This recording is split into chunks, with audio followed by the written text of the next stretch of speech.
آج کی ویڈیو میں ہم آپ کو بتائیں گے تربوز کا استعمال اور اس کے فائدے اور نقصانات۔ تربوز یا تربوج ہندی زبان کا لفظ ہے۔ اسے فارسی میں ہندوانا، ہندیانہ، خوست، خورپزا، خرپزا ہندی، خیار، کدو، تربوز، عربی میں بطیخ، ترکی میں قاربوز، سنسکرت میں کمبھانڈا بالم، پانڈو پتر گلنگو، پانڈو، پترا چھترا، کولنگ، مانس پھل، مدھر پھل، ورس پھل، وغیرہ وغیرہ، گجراتی میں تربوج اور انگلش میں واٹر میلن کہتے ہیں۔ تربوز موسم گرما کی ممکنہ تکالیف کے خلاف ایک ڈھال ہے۔ کہا جاتا ہے کہ یہ پھل سب سے پہلے افریقہ میں سیاحوں نے دیکھا اور اپنے رنگ، ذائقے، حلاوت کی بنا پر سیاحوں کے ذریعے پوری دنیا میں مقبول ہو گیا۔ تربوز کو مزاج کے لحاظ سے دوسرے درجہ میں سرد تر مانا جاتا ہے، کیونکہ اس میں آبی اجزا موجود ہیں۔ اس میں گلوکوز، فولاد، فاسفورس، پوٹاشیم، کیلشیم، روغنی اجزا، نشاستہ دار شکری اجزا، وٹامنز اے، بی، ڈی اور مقطر پانی پائے جاتے ہیں۔ سوخ فولادی اجزا، ہمیوں گلوبین کی وجہ سے اس کی افادیت دو چند ہو گئی ہے۔ پانی میں گلوکوز ڈال کر پینے سے بہتر ہے کہ تربوز کو استعمال کیا جائے۔ گوشت بنانے والے اجزا سے تربوز کے غذائی اور شفائی اثرات بڑھ گئے ہیں۔ عام تندرست آدمی 3 گھنٹے اور کمزور بلغمی مزاج والے 4-5 گھنٹوں میں ہضم کر لیتے ہیں۔ اس لیے تربوز کو کھانا کھانے کے فوراً بعد یا پہلے استعمال نہیں کرنا چاہیے، کیونکہ کھانا دیر سے ہضم ہوتا ہے اور تربوز جلدی ہضم ہوتا ہے۔ کھانا تربوز کو جلد ہضم ہونے میں رکاوٹ بنتا ہے۔ اس سے بد ہضمی، اپھارے اور دستوں کی شکایت ہو سکتی ہے۔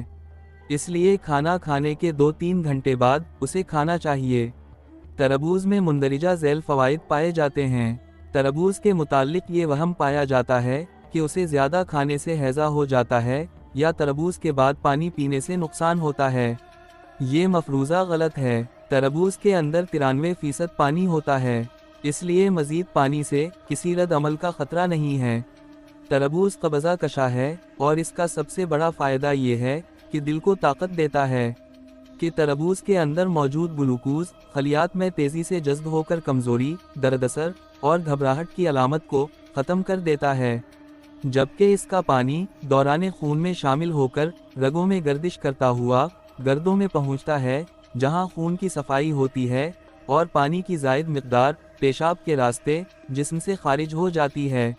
تربوز میں وٹامن اے کی خاصی مقدار جسم میں بیماریوں کے خلاف قوت مدافعت پیدا کرتی ہے۔ تربوز جگر، مثانے اور گردوں کی گرمی دور کرتا ہے۔ گرمی کی وجہ سے سر درد ہو جائے تو اس کا علاج بھی تربوز ہے۔ تربوز میں پانی کی زیادہ مقدار اور غذائیت کی وجہ سے یرقان کے مریضوں کے لیے مفید ہے۔ رات کو سالم تربوز کو چاند کی روشنی میں رکھیے۔ صبح کاٹ کر اس کا عرق نکالیں۔ ململ کے کپڑے میں رکھ کر اس کا رس آسانی سے نکالا جا سکتا ہے۔ اس میں 2 تولہ سکنجین، سرکہ یا لیموں جو بھی مل جائے ملا کر پی لیجئے۔ چند ہی دنوں میں جگر کی گرمی دور ہوگی، آنکھوں کی زردی تحلیل ہو جائے گی، پیشاب کی پیلی رنگت ختم ہو جائے گی اور بھوک لگنے لگے گی۔ تربوز حاملہ خواتین اور دودھ پلانے والی خواتین کے لیے مفید ہے۔ اگر ہاضمہ درست نہ ہو تو سیاہ مرچ، سفید زیرہ اور نمک پیس کر تربوز پر چھڑک دیا جائے تو اس سے نہ صرف تربوز کھانے میں لذیذ ہو جاتا ہے بلکہ ہاضمہ کی بہترین دوا بن جاتا ہے اور نظام ہضم کی اصلاح کرتا ہے۔ سفرہ کی وجہ سے دست آتے ہوں تو چند بار تربوز کا گودا کھانے سے ٹھیک ہو جاتے ہیں۔ ہائی بلڈ پریشر کی صورت میں تربوز کھانے سے پیشاب زیادہ مقدار میں آتا ہے، جس سے بلڈ پریشر کم ہو جاتا، جبکہ لو بلڈ پریشر میں تربوز دل کو فرحت بخشتا ہے اور توانائی کے لیے گلوکوز فراہم کرتا ہے۔ گردے اور مثانے کی گرمی کو ختم کرنے کے لیے روزانہ تربوز کھائیں۔ اگر تربوز کا موسم نہ ہو تو 1 تولہ خربوزے کے بیج چھلے ہوئے اور 1 تولہ تربوز کے بیج چھلے ہوئے لے کر پانی میں پیس کر چینی یا مصری ملا کر پئیں۔ گردے اور مثانے کی گرمی کے لیے مفید ہے۔ تربوز پیشاب آور ہے، چنانچہ یہ گردے اور مثانہ کی پتھری بننے کے عمل کو روکتا ہے، معدے کی سوزش اور پیشاب کی جلن کو بھی ختم کر دیتا ہے۔ تربوز کو کھانے کے بعد معمولی سا نمک انگلی پر لگا کر چاٹ لیا جائے تو تربوز پیٹ کے اندر پانی بن جاتا ہے اور پیٹ میں گرانی نہیں محسوس ہوتی۔ بلغمی مزاج والوں کو تربوز کم استعمال کرنا چاہیے۔ تبخیر معدہ، پٹھوں میں درد اور ادھیڑ عمر میں زیادتی کے مریضوں کو بھی تربوز کم استعمال کرنا چاہیے۔ تربوز کھا کر دودھ نہیں پینا چاہیے۔